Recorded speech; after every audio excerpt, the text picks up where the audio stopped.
Good morning, or depending on when you're watching this, good afternoon, good evening, or good night.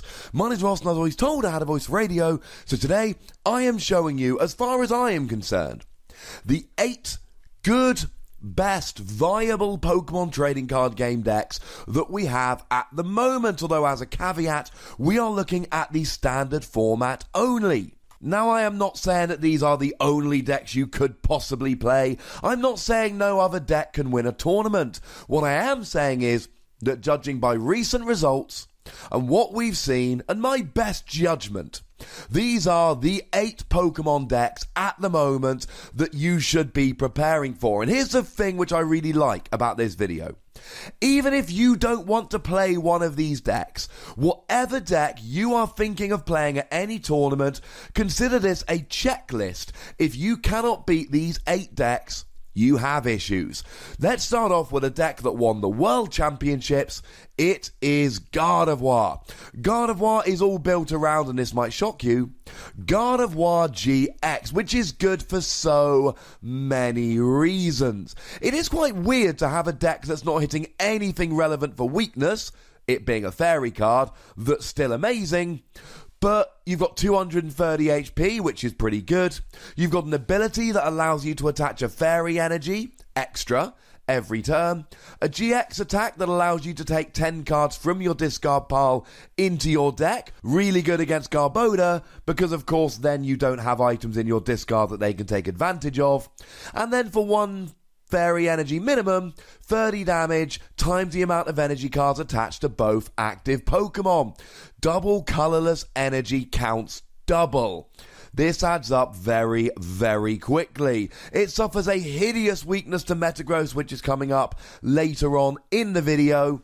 But other than that, ladies and gentlemen, it has got an awful lot of potential. You can use Octillery to draw extra cards. You can use Gallade, who evolves in the same Pokemon Gardevoir does. It's got a good attack and the Premonition ability that allows you to rearrange the top cards of your deck. There's so many things to love about this deck. You need to be prepared for it. It's coming up. We might as well mention Metagross here. Metagross is actually fairly straightforward as a deck. You just want to get all your Metagross set up, and Alolan Vulpix helps really well here. You've got an ability that attaches an extra energy from your discard to your active, and then you do 150 for free energy. 180 with a choice band. So what you do here is you hit for 150 or 180, you then manually retreat, discarding the free energy, put a new Metagross active, use free Geotech systems, assuming you've got free Metagross out, or 2 plus a manual attachment, to replenish the energy, and then, oh yeah, you max potion the one on the bench. Very few decks are hitting this for a one-hit KO, because of the 250 HP, so you just get to max potion every turn while hitting for 180. A lot of decks cannot keep up. Add in Algorithm GX that allows you to search for any 5 cards and put them in your hand, and you are rolling. Although as a side note, your opponent may well end you after you use this, so there is the question of, do you use Algorithm GX in the early game to set up, or in the late game to guarantee yourself the win? Again, this deck has a crippling weakness because it really cannot keep up with Volcanion Turtonator. Speaking of which, Volcanion. Now, there are several different forms of Volcanion that you need to be prepared for at the moment. Volcanion EX is going to be in all of them. It's got the amazing ability Steam Up, which says that you discard a fire card from your hand and your basic fire Pokemon do an extra 30 damage, and you do 130 for free energy. That is good. And with Steam Up, it adds up a lot more quickly. You've then got Turtonator GX here, who does 160 for free energy, which is, of course, even better. But you do have to discard 2 energy, so keep that in mind. Not to mention Shell Trap, 20 damage, but if your opponent hits you next turn, they take 8 damage counters.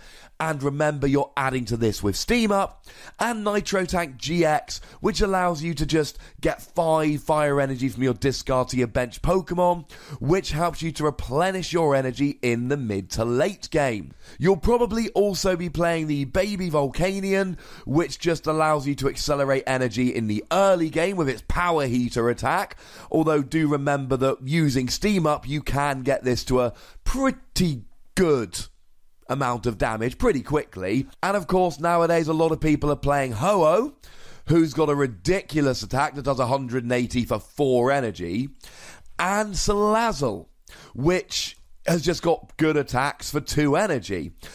Queen's Haze is really nice against something like a Gardevoir to just discard all of their energy attached to their active, but Diabolical Claws is amazing in the late game. Once you've taken 4 prizes, it does 200, 230 with a choice band, for just 2 energy.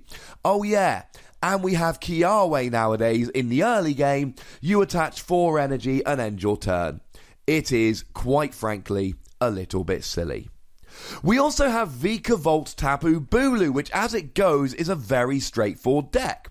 You've got Vikavolt that attaches a grass and a lightning from your deck to one of your Pokemon, and then of course you grab yourself a Tapu Bulu who attacks for generally 2 grass, 1 lightning. 2 grass and a colourless, but you use lightning. So 1 strong charge plus a manual grass attachment, and all of a sudden you're hitting for 180 with Nature's Judgment, assuming you discard the energy. 210 with a choice band. Now that's not enough to KO stuff like Gardevoir, although you can play a Professor Kukui to do that, or Metagross, but maybe you play the promo Tapu Koko to spread a bit of damage around in the early game. Against stuff like Volcanion and Turtonator, you're easily getting KOs. Against stuff like Golisopod and Alolan Ninetales, you're easily getting KOs. It can struggle with higher HP decks like Metagross, but generally this is a very, very powerful deck, and it really is deserving of its place on this list. Now, in terms of Garbodor, I'm going to deal with this as one, because first of all, we've got Garbodor. Now, you've got the Trashalanche one from Guardians Rising. 20 damage for each item in your opponent's discard for 1 energy is a little bit silly. And then you bring in the Ability Lock Garbodor, and of course they both evolve from Trubbish, so you play a mixture. And look at the decks I've already mentioned. Volcanion really relies on Steam Up. Gardevoir loves abilities. Vikavolt is obviously really reliant on an ability, as is Metagross. All the decks I've been saying so far are all reliant on abilities, ladies and gentlemen. So being able to turn them off, great thing to do. Now, traditionally this would be played with either Drampa or Espeon, but nowadays, as we saw with Tordoreklev's list, it's getting a little bit fluid. Drampa does 150 for free energy as long as you've got a damaged Pokemon on your bench, 180 with a choice band, and then Righteous Edge 20 damage, discard an energy attached to your opponent's active Pokemon. And then you've got Espeon, evolves from Eevee, and you get to evolve it cheating by using the Sun and Moon Eevee, attach a Psychic Energy and then search for Espeon and evolve up. And then you get 30 damage and Confusion for 1 energy. Great for buying a bit of time and getting a bit of damage on the field in the early game. And Psychic, 60 damage plus 30 for each energy attached to your opponent's active, which is really good once your opponent starts getting their energy on the field. Something like a Tapu Bulu with free energy, you attach a choice band, you get a KO. Something like a Gardevoir that lives off lots of energy needs to be extremely careful here. We also have Golisopod Garbodor. Now you get all the advantages of both the Garbodor that I don't really need to get into, but you also get Golisopod GX. 120 damage for a single energy, and you can play Rainbow here to fuel both Golisopod and Garbodor, as long as you became active this turn. Add a double colourless, you can do Armour Press, 100 damage, you take 20 less the following turn. Or Crossing Cut, 150, 180 with a choice band. That's a relevant number for things like Bulu. And you switch to the bench to protect yourself. You can use Acerola to pick yourself up if you don't get one hit KO'd, which you often won't.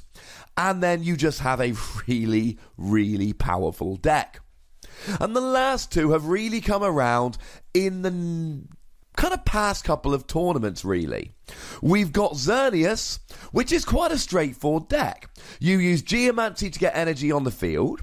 You use Max Elixir to get a whole bunch more energy, and double colourless to attach double energy.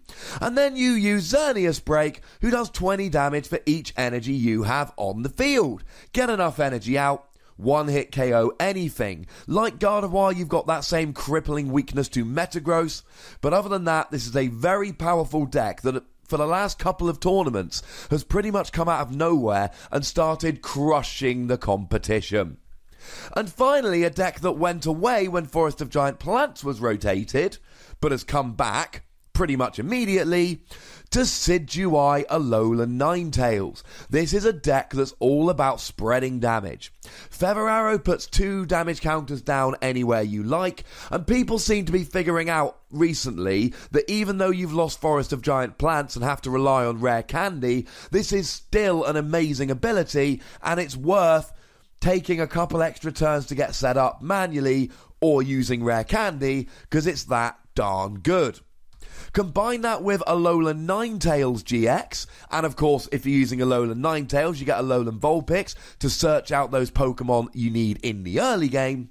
Ice Blade does 50 anywhere you like for a double colourless, combos nicely with Feather Arrow. Blizzard Edge does 160, which gives you a really nice attack, gets a bit of damage going.